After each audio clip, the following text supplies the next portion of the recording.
Well, we've seen Michigan lawmakers taking to social media, tweeting out their concern, and we're also hearing from people right here in Metro Detroit.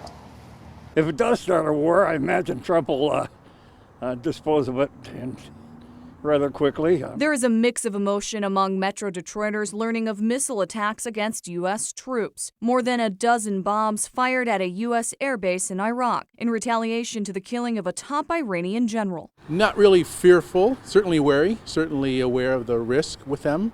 I mean, the fact that this guy, that the general that was killed, was somebody that we knew was a bad guy for a long time, I wouldn't say it makes it easier. I mean, that kind of action is never easy, but it makes it a little bit more understandable as to what we did. Now Michigan lawmakers are reacting online, including Representative Debbie Dingell, who tweeted, "We are praying for the men and women in our military, as well as their families at home watching the news of attacks in Iraq. You are all of our sons and daughters." Congresswoman Tlaib and Congresswoman Slotkins taking to social media to voice concerns over any potential war and concerns over President Trump's plan in the Middle East. Congresswoman Rashida Tlaib tweeting, "None of our daughters or sons in the military, nor the innocent Iraqi people, deserve more war and violence. Congress must act now to stop this madness." Representative Alyssa Slotkins sending this tweet, "The president and his team should remember the gravity of their responsibilities and be prepared to explain their strategic plan, to include next steps and possible ways to de-escalate. They owe the American public no less." In our